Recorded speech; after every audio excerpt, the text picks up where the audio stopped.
Hi, this is Charles Rotblut, AAII Journal editor, recording this on Monday, March 23rd. As I record this, the S&P 500 is down about 35% from its record high. And I've received questions about the severity of the bear market, where I think a bottom might be. The answer I've been giving is I don't know. We're dealing with a pandemic. This is a healthcare crisis that's leading to a shutdown in various parts of the country. I live in northern Illinois. The state of Illinois is one of a handful of states that are now under shelter-in-place orders.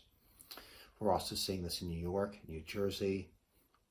I believe Louisiana is going under shelter-in-place as well. So we don't know how long these orders are going to last, the extent to which the pandemic's going to cause a slowdown in business, but we can look at history, and history provides some gauge as to what's a typical bear market, what's an unusual bear market, and what type of decline can we expect from a bear market. Since World War II, there have been 11 bear markets. These type of steep pullbacks defined as a drop in the S&P 500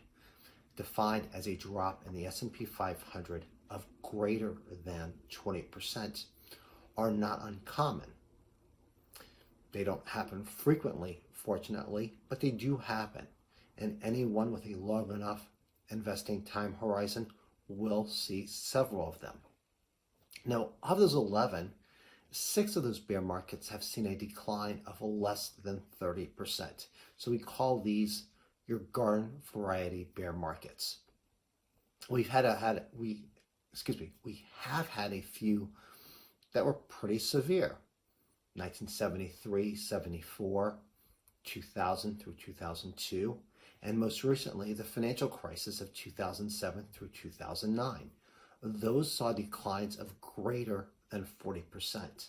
The only bear market since World War II to see a decline of greater than 50% was the financial crisis. Prior to that, we have to go all the way back to 1929 crash, which obviously was extremely severe, and we're all hoping that does not happen again.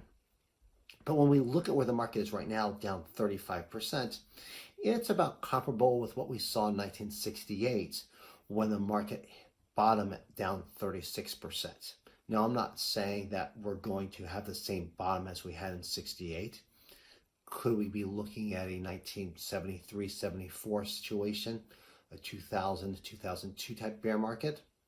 It's certainly possible. And this is one of the challenges right now when you hear economists make forecasts about the economy and you hear market strategists making forecasts about what the market is doing.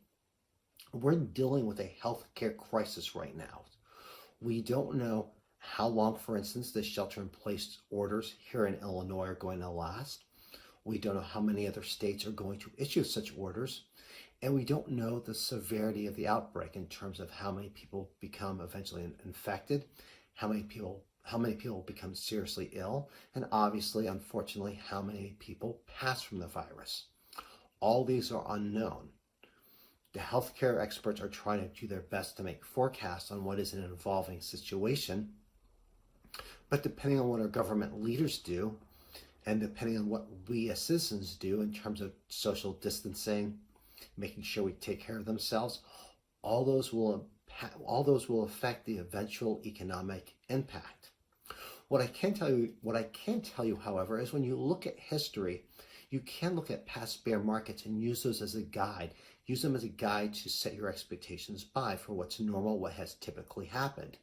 And it may help give you confidence, or at least give you some idea of, okay, if I'm down this much, can I withstand a little bit more downside without doing anything to my portfolio? If I feel like making a tactical move, do I want to look at these numbers and maybe I set a lower limit at which point, if it hits this level, I'm willing to buy? One thing I suggested to a friend of mine over the weekend who was trying to figure out what he did, what he could do in terms of actions, I said, well, you know what? If we're dealing in uncertain times, we can look at history, and then you can just set some guidelines. If it falls to X percentage, you'll do this, and if it rises to X percentage, you'll do that. So the idea is to have these barriers you can do it. Barriers for signs of the actions you might take. Now, I happen to be a big believer in rebalancing. I rebalance my own portfolio. I've already done it once this downturn. I may do it again. But you can certainly look at the market and say, okay, if S&P 500 falls down to this level, I'll rebalance. I might put stocks in. Alternatively, if you've been out of the market or you have cash sitting on the sidelines because you're nervous about putting it to work, you could say, you know what, I'll keep it on the sidelines until the market rebounds to X%. Now, again, these are just guesses. It doesn't mean that you'll hit the bottom correctly. It doesn't mean you'll hit the rebound correctly. You're just doing your best estimates. Sam Stovall, the chief strategist at CFRA, has said to use the rule of use 7% declines, meaning for every 7% the market has dropped, that's a buying opportunity. So if you look at these intervals, down 7%, down 14%, down 21%, down 28%, etc., Stovall's research suggests that people who have bought on those drops and held on have had actually turned out to be pretty good market timers. Now, again, just because we're 35% down now doesn't mean we can't go down more than 40%. We don't know. But what we do know is when we look at history, these tend to be relatively decent points to try and gauge of where the market might bottom at. In doing so, however, if you tend to be contrarian, just realize you need to have a long enough timeline because this could go on for a while. It's possible this could be over pretty quickly. It's probably realistic that once the market gets the sense that the worst has happened or the peak has happened and that things are going to get better, the market will start to rebound. So if you're waiting for this all clear sign, you might find that stocks have rebounded by quite a large amount before we get that positive sign. But just the same, when the bottom is set, no one's going to ring a bell and tell you the bottom has been hit. It's just going to happen. This is why you need to think in terms of your long-term investing plan. What's the proper allocation for you? What's your timeline? When do you need cash? Do you have enough cash set aside to meet your short-term needs? Think in terms of those things, in terms of what you need to fulfill in terms of your short-term needs and your long-term needs. And then look at history and look at valuations and use that as a guide and have some parameters for what you might do for the decisions you might want to make before you absolutely need to make those decisions. At least this way, if you do it, you'll give yourself some peace of mind. You have an action plan. And that action plan may be your decision just not to do anything, which is totally fine. Often you're better off not trying to time the market, not trying to find the best time to act, than trying to figure out this is the bottom, this is when the rebound's going to occur.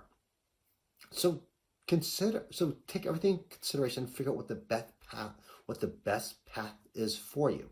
Now, we did have these historical numbers that give you some guidance and maybe it provides a little comfort.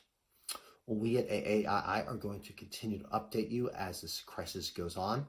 You can go to our AAII.com/updates to see our latest commentary, including commentary related to the coronavirus-related bear market. We're here with you.